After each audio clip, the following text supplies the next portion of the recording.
Hey, what's going on, guys? So we're gonna go ahead and continue our frog reviews. I think I have, let's see, I think I have like 8 left that I want to do this summer, and this one is going to be on the snag-proof Bobby's Perfect Frog.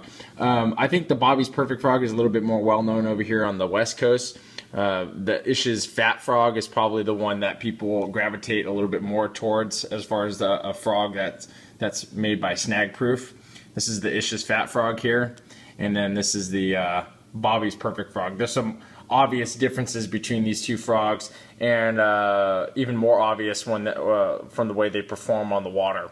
So both very good frogs in their own right, but some distinct differences. The Bobby's Perfect Frog comes in one size. It has a length of 2 3/4 inches and has a weight of a ½ ounce, and it's a topwater floating style frog.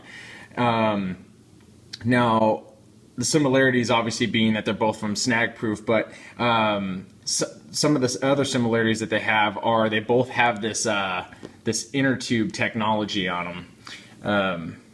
Go ahead and show you on here. This is the Ish's Fat Frog here, and then this is the Bobby's Perfect Frog. For those of you that don't know what the inner tube technology is, basically what it is where this hook inserts into the body, it's sealed from the rest of the body. So the hollow body part of the frog is still sealed off, separate from what this tube goes through on the body. And the Bobby's Perfect Frog here on the right and the Ish's Fat Frog both have that inner tube technology.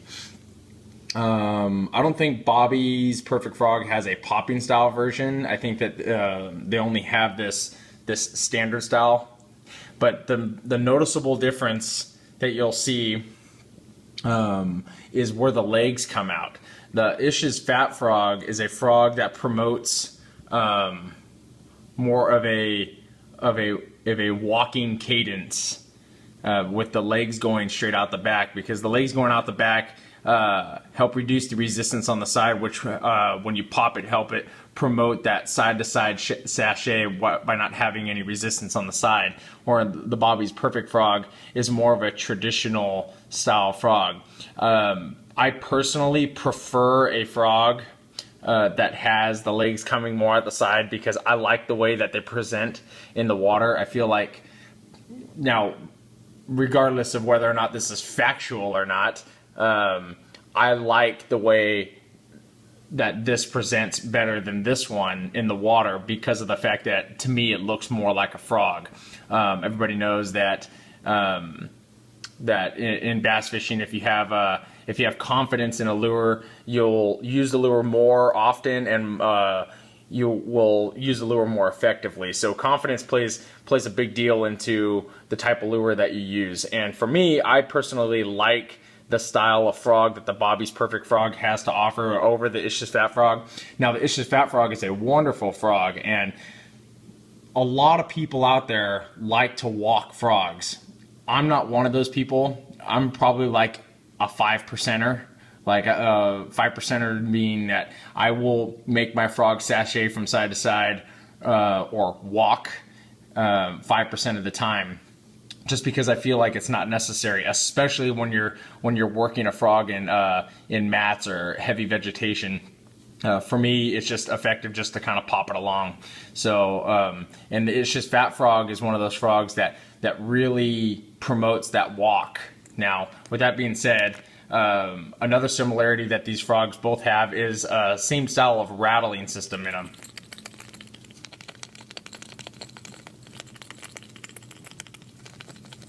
You can faintly hear it. Now, whether or not a rattle actually works or it doesn't work, they both have a rattle in them. So, and you know, it's worth mentioning that there was a video out there. I think Tackle Warehouse or Wired to Fish or somebody put a video out there with Ish Monroe talking about the Ish's Fat Frog, and talking about how sometimes he likes to take a pair of pliers and just crush that glass capsule that's in there and break that rattle that's in there to kind of make it make more noise. Somebody brought that up to me on my Ish's Poppin' Frog video, and I felt like that was worth bringing up for some of you guys that may or may not know that trick. Some people like to do that, and that's something that Ish likes to do, and the Bobby's Perfect Frog has that same exact style of glass capsule rattle that's in it, so you can do that same exact thing. Here's what I like about this frog. Other than the fact that it's got the legs coming out the side instead of coming straight out the back like the Ish's Fat Frog. I like that this frog still will walk. For those of you guys that like to walk a frog, this thing really still seems to want to walk from side to side with a relative ease to it. And the other thing that I like about it is, for me, the way I like to work a frog is by kind of like pulling it a little bit and kind of just popping it along. This thing has, it creates a disturbance by splashing water kind of out from the sides of it. So when you pull it this way, the water kind of splashes out the sides this way, almost like it kind of splashes down, kind of like a boat in the water. Like how when like a boat comes up over and splashes down and the water comes out the sides. That's kind of what this frog likes to do. And I've got bit on these frogs a lot, and they really can't seem to lay off of them. I don't know if it's necessarily this particular frog. I actually don't think it's that at all, but I will say that they attract frogs, or they attract bass, I should say, as much as any other frog that I've thrown out there. So, and I think that that's worth noting. You can see that I still have all kinds of stuff on this one. Something that I don't really care for on this frog is this inner tube technology here. I've heard people having problems with it breaking down. You can see on mine, it already has a rip here on the bottom of it. Now this rip is not going to cause the frog to work any worse or any better or anything like that. It's not gonna be detrimental to the frog at all. If I could see that if it starts to grow and get longer as this frog catches more and more fish, I could see that rip might become a problem sometime later on. Nothing a little super glue probably couldn't fix, but you know, frogs aren't made to last forever. But basically what is happening here is when I catch a fish and the frog or the hooks get all turned inside out, and the hooks are embedded in the fish's mouth, and then the body's just kind of off to the side like that. What is happening is it's just putting a lot of pressure on that point there, and it just caused it to rip. There's not a lot of frogs that I have that have ripped, but in all fairness, this frog has caught me probably maybe 15 fish. So I mean, and it looks like it. I mean, it looks like it's dirty and starting to get ripped up. And if that's the only part of it that is starting to fail, then I think we're doing pretty good. So, but I still think in order to be complete in my review, that's something that should be worth noting. And I've also noted that people have had problems with the ITT or the inner tube technology in the past as far as it failing, not just on the Bobby's Perfect Frog, but on the Ish's Fat Frog as well. You can also see from a side profile view of this frog that the Bobby's Perfect Frog is obviously different, where it has this kind of waviness to it. I think they're trying to promote the bass grabbing it here and running their mouth along to here to grab those hooks. I don't think that that's helping or not helping. I just think that that's probably more about the design of the frog, I guess. So it's not really helping it, in my opinion. So about 20 strands on the silicone, or not in silicone, this is rubber material here, and it's just exactly like the Ish's Fat Frog, where it has that coating over it, where it's like a non-stick type of coating, so it doesn't, you'll see that they don't like to grab each other, as far as the rubber material doesn't like to grab onto each other.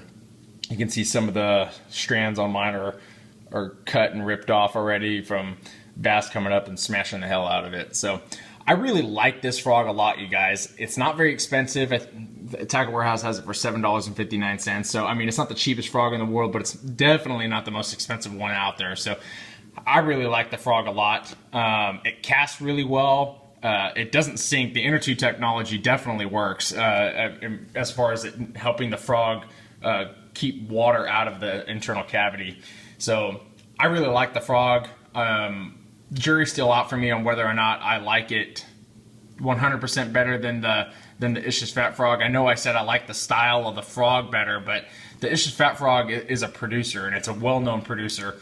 This one to me is still pretty new to me, so I just need to fish with it a little bit more, but it's growing on me quite a bit, you guys, and I can definitely see this Bobby's Perfect Frog taking over the Ish's Fat Frog in my tackle box as far as how much I would use the Bobby's Perfect Frog. Let's go ahead and go over the colors here. This first color is called Smoke. Smoke is just kind of a transparent black with some black and white strands on the tail there. Really nice looking frog here. This is called Smoke.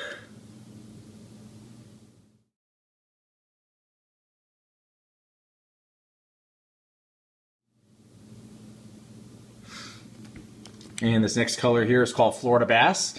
Really nice looking color here. It's got the black and the green strands here. They're already pretty much cut down too. If you notice that they're about the same length as the body of the frog, so they definitely put some trim the skirt material up on this frog. So green on the top with kind of a yellow orange throat, but a white belly is pretty much the business end of this frog. This is called Florida Bass.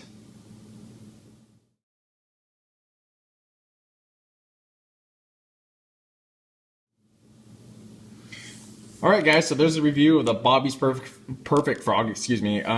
If you guys want, please go out there and check this frog out because, like I said, the Ish's Fat Frog seems to be a much more well-known product from Snag Proof, but Bobby's Perfect Frog is a really, really nice, respectable frog.